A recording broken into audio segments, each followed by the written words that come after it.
आज हमारे साथ मौजूद है मेरे स्टूडियो में आरटीआई कार्यकर्ता। इनकी कुछ मजबूरी है जो कि आपको बताते हैं, कुछ मांग किए हैं कुचायकोट के अल्ट्रासाउंड वालों से, जो कि आपको बताते हैं अल्ट्रासाउंड वालों का आरोप है इनके ऊपर कि ये फर्जी पत्रकारिता करते हैं, फर्जी ये बातें बताते हैं। लेकिन इनके पास सबूत देखने के बाद से आज मेरे साथ स्टूडियो में आए हुए हैं और मैं इनसे खास बातचीत करूंगा कि आखिर इतने सारे पत्रकार हैं गोपालगंज में, वो आखिर चुप हैं तो इनको क्या मजबूरी है कि ये दूसरों के ऊपर आरोप लगा रहे हैं, और आरोप भी है तो वो सबसे बड़ी बात है कि इनके पास प्रूफ है और ये प्रूफ के साथ लड़ते हैं। लेकिन अपनी ये सुरक्षा की मांग किए हुए हैं जो जिलाधिकारी में, और उन्होंने अभी तक कोई कार्रवाई नहीं की।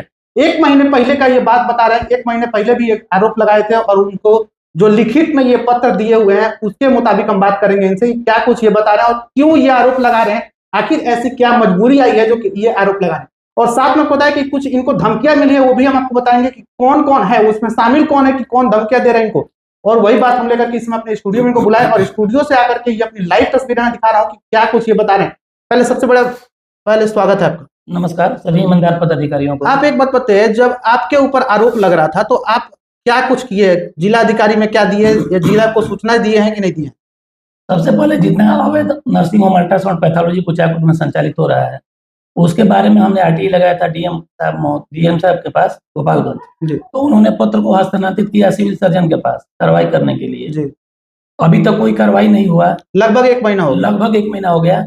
उसमें कुछ मामलों में अपील भी चल रहा है स्वास्थ्य मंत्रालय में, तो जिसके चलते हमको कुछ लोगों ने धमकी दिया था अंजाम भुगतने का। इसकी सूचना पूर्व में हमने माननीय एसपी महोदय गोपालगंज को लिखित में दिया था बाई पोस्ट, फिर भी कोई कार्रवाई नहीं हुआ। और न ही अभी तक फर्जी अल्ट्रासाउंड वाले अपना दस्तावेज दिए जो कहते हैं कि हम ओरिजिनल है। एक महीना आदेश के बावजूद भी इन्होंने अपना दस्तावेज संबंधित विभाग में जमा नहीं किया पदाधिकारी के आदेश के बावजूद, और उल्टे हमको धमकी मिल रहा है कि हम कंप्रोमाइज कर लो नहीं तो अंजाम अच्छा नहीं होगा।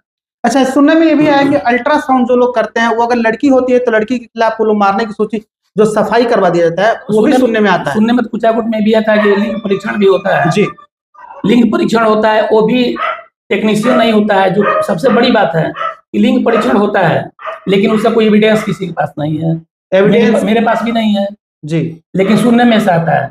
और दूसरी बात है कि जो भी अल्ट्रासाउंड करता है कोई सोनोलॉजिस्ट का डिग्री लेके नहीं बैठा है। नहीं, वो तो हमको मालूम है कि वहां पर जो अल्ट्रासाउंड खोल के जो बैठे हुए हैं उनके पास डिग्रियां नहीं है, उनकी कोई जांच नहीं होती। आपका यही आरोप है कि उनकी कोई जांच नहीं होती है, उनके पास डिग्री भी नहीं है। लेकिन मेरा एक सवाल आपसे है, कड़वा सवाल ये है कि आप जब इतने सारे पत्रकार हैं गोपालगंज जिले में तो सब चुप हैं, लेकिन आपने आवाज उठाया और आपको धमकियां क्यों दी जा रही? सब चुप है, उनकी कोई कारण रही होगी, मुझे चुप नहीं रहा गया। मैं सच के साथ हमेशा रहता हूँ। एक कहावत है कि सच कहना अगर बगावत है तो समझो हम भी बागी हैं। मुझे अन्याय बर्दाश्त नहीं हुआ। आए दिन देखने में आता है कि किसी माता की मौत हो जाती है डिलीवरी पोजीशन में, कभी किसी बच्चे की मौत हो जाती है। कुछ दिन पहले एक बच्चे की मौत हुई थी, उसको झाड़ी में लेकर डॉक्टर के कर्मचारियों द्वारा फेंक दिया गया था। ये हिंदुस्तान में निकला था विगत कुछ महीने पहले। उसके कुछ महीने पहले एक बलवंत की औरत की मृत्यु हो गई थी, खून कम था फिर भी डॉक्टर ने उसका ऑपरेशन कर दिया। तो डॉक्टर ऑपरेशन करेगा ही क्योंकि वो तो बीएमएस है, वो भी बीएमएस है कि नहीं कंपाउंडर कोई गारंटी नहीं है। और ऑपरेशन वही व्यक्ति कर सकता है जो एमएस किया हो या डीजीओ किया हो या गायनोलॉजिस्ट हो। ऐसा कुचायकोट में कोई एक भी डॉक्टर नहीं है। कुचायकोट में तो ये भी सर सुनने को आता है कि ये लोग बाहर से ऑपरेशन के लिए ओटी के लिए लोग बुलाते हैं, 2000-4000 में आते हैं। बाहर से ओटी के लिए लोग बुलाते हैं, ओटी बाबू आते हैं 2000-3000 लेकर अपना ऑपरेशन करते हैं और ऑपरेशन करके चले जाते हैं। तो इसमें ओटी बाबू की क्या गलती? ओटी बाबू पैसा मिलता है, ओटी बाबू आते हैं, पैसा मिलता जाते हैं। सबसे बड़ी गलती पदाधिकारियों की है कि जो 36-37 फर्जी अल्ट्रासाउंड नर्सिंग होम पैथोलॉजी का संचालन हो रहा है और सीएचएस के सामने, सीएचएस के रोड के इस तरफ सीएचएस कार्यालय है, प्राथमिक स्वास्थ्य केंद्र है, उसके सामने 4-4-5 नर्सिंग होम चल रहा है और उसके बाद भी 36 संचालित हो रहे हैं। तो जिला का कोई पदाधिकारी उसका भौतिक सत्यापन क्यों नहीं करता है जी? जब उसी रास्ते सिविल सर्जन आते हैं प्राथमिक स्वास्थ्य केंद्र कुचायकोट में तो रास्ते में नहीं देखते हैं कि इधर चारों तरफ सब्जी मंडी के जैसा लगा हुआ है, फर्जी होर्डिंग लगा हुआ है।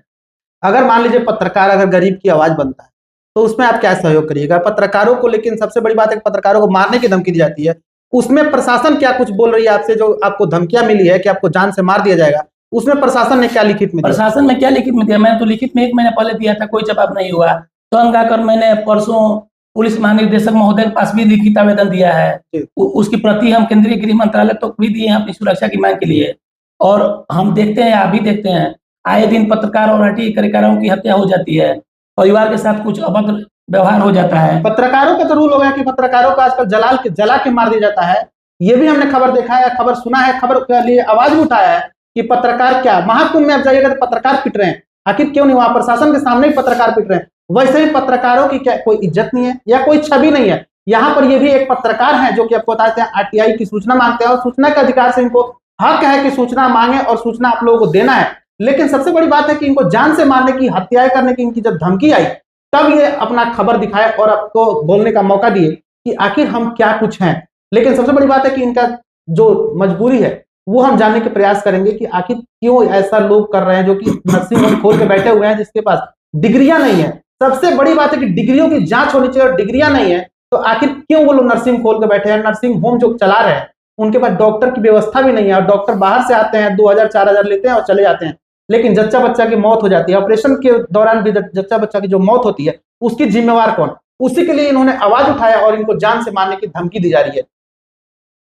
सबसे बड़ी बात है कि जितना बार्मर चल रहा है, आईसीयू एनआईसीयू चल रहा है कुचायकोट में, कोई रजिस्टर्ड नहीं है जी, कोई पीडियोलॉजिस्ट नहीं है, कोई चाइल्ड स्पेशलिस्ट नहीं तो है। आपके पास लिखित में ये सबका है? सबका रिटर्न मेरे पास बड़ी पदाधिकारियों का आदेश है, सबका सूची है कि कितना वहां पे अवैध वैध है, दोनों सूची है। तो उसका स्वास्थ्य मंत्रालय में आवेदन दिया गया है, माननीय मुख्यमंत्री को इसकी सूचना दी गई है 20 दिन पहले कि कुचायकोट में अवैध रूप से संचालित नर्सिंग होम हो रहे हैं जिसमें आए दिन लिंग परीक्षण होता है, जच्चे बच्चे की मौत होती है, ऐसा ऐसा आरोप लगाया गया है। और प्राथमिक स्वास्थ्य केंद्र के प्रभारी द्वारा भी 20 दिन पहले लेटर जारी किया गया है। लेकिन अभी तक कोई कानूनी कार्रवाई नहीं। जो जिसके पास वैध डिग्री हो विभाग में जमा करते हैं ताकि उच्च अधिकारी को दिया जाए। लेकिन अभी तो कोई अल्ट्रासाउंड पैथोलॉजी नर्सिंग होम ने अपना दस्तावेज प्रस्तुत नहीं किया। सिर्फ हमको रास्ते में रोक के कहते हैं कि मैं वैध हूँ, तुम मेरे से क्यों मांग रहे हो? मैं तो उनसे मांग नहीं रहा हूँ। मैं तो एक भारत का नागरिक होने के नाते संसद द्वारा पारित आदेश का पालन कर रहा हूँ। संसद में पारित है सूचना का अधिकार अधिनियम का कि सूचना के अधिकार के तहत कोई भी व्यक्ति भारत का नागरिक आवेदन सूचना मांग सकता है, क्योंकि सब सरकार तो हम लोग के टैक्स से चलती है ना, हर आदमी का अधिकार है। तो यदि हम अपने अधिकार का पालन करते हैं, अधिकार का उपयोग करते हैं, तो जो भ्रष्ट होते हैं, करप्ट होते हैं, भ्रष्टाचारी होते हैं, वो धमकी देते हैं कि वापस कर लो अपनी सूचना। तो आखिर धमकी देते हैं तो इसमें विभाग की संलिप्तता हो सकती है कि नहीं हो सकती है? इसमें तो पूरी दिखाई दे रही है कि विभाग भी इसमें जुड़ी हुई है। लेकिन आपको बता दें, अगर इन्होंने लिखित में अगर कानूनी कार्रवाई के लिए मांग की है तो आखिर कानूनी कार्रवाई अभी तक हुआ क्यों नहीं? जो कि 1 महीने पहले इन्होंने लेटर दिखाया हमको कि 1 महीने पहले इन्होंने लिखित में दिया है, उसके बावजूद भी अभी तक किसी भी अल्ट्रासाउंड पे अभी तक कोई कानूनी कार्रवाई नहीं और इनको लगातार जान से मारने की धमकियां मिल रही है। आखिर क्यों मिल रही है? आखिर प्रशासन इसमें क्या कुछ कर रही है? लेकिन वही मैं जानने का प्रयास कर रहा था। लेकिन आप भी देखिए और वीडियो को शेयर कीजिए, कमेंट कीजिए, अगर कुछ गलत लगता है तो आप लोग बताइएगा। लेकिन सबसे बड़ी बात है कि क्या पत्रकार जान देगा या पत्रकार को मार देना ही उचित है? पत्रकार है तो पत्रकारिता अपना करेगा, आपकी खबरों को उठाएगा, आपकी बातों को उछालेगा, क्योंकि आपके साथ गरीब जनता की आवाज जो बनती है ना, कहीं भी गरीब जनता की मौत हो रही है, आखिर क्यों हो रही है? क्योंकि इसमें प्रशासन क्या चाहती है? प्रशासन से जब मांग किया जा रहा है जांच की, तो आखिर प्रशासन जांच क्यों नहीं कर रही है? सबसे बड़ी बात है कि जो जिला चिकित्सा पदाधिकारी हैं या जिला के जो उच्च पद पे बैठे हुए पदाधिकारी हैं, आदरणीय पदाधिकारी हैं या कुचायकोट के हैं, वो उसी रास्ते से जाते हैं आते हैं, तो इस सब्जी मंडी जैसा लिखा हुआ जो होर्डिंग है उस पर ध्यान क्यों नहीं जाता है?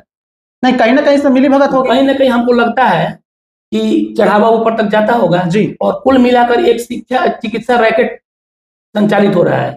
जो एक चिकित्सा विभाग पर यदि आप कार्रवाई करते हैं तो पूरा यूनिटी है धमकी देने का, मानसिक शोषण करने का, भयादोहन करने का। जो आदमी जो मांगा है वो डिप्रेट हो जाए, न मांगे, उसके ऊपर गलत आरोप लगा दिया जाए, भ्रष्टाचार से इसको, जो भ्रष्टाचार सार्वजनिक करना चाहता है इससे इसको गलत रास्ते पर मूव कर दिया जाए, यह ठंडा पड़ जाए, मैं अपना भ्रष्टाचार चालू रखूं।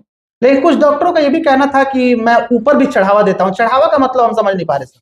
चढ़ावा का मतलब तो मैं भी नहीं समझता हूँ लोग कैसे चढ़ावा देते हैं। हम तो भगवान को चढ़ावा दिया था ये समझते हैं। चढ़ावा मतलब एक शब्द होता है कि चढ़ावा मतलब हम लोग पैसा देते हैं। हाँ, क्या ये लोग अधिकारी को पैसा देकर के मुंह बंद करते हैं, इसलिए जांच नहीं होती है? तो एक बात बताइए पत्रकार महोदय, जब ये लोग चढ़ावा, हम तो समझते हैं कि भगवान को चढ़ावा दिया जाता है, भगवान की पूजा किया जाता है, वही हम भी समझते हैं। तो इनके गॉड कौन है? जो अवैध नर्सिंग होम पैथोलॉजी वाले हैं, इनके गॉड कौन है कि उनको चढ़ावा देते हैं?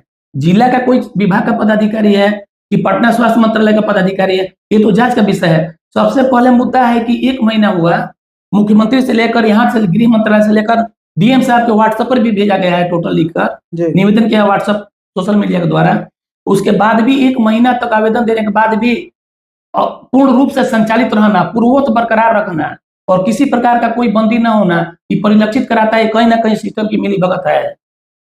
ये सिस्टम ही करप्ट चल रहा है। यदि सिस्टम मिलीभगत नहीं रहता तो अब तक ये बंद हो गया होता, अब तक जांच हो गया होता। लेकिन आपके देने के बाद, सूचना देने के बाद भी इस पे कोई जांच ही नहीं हुआ।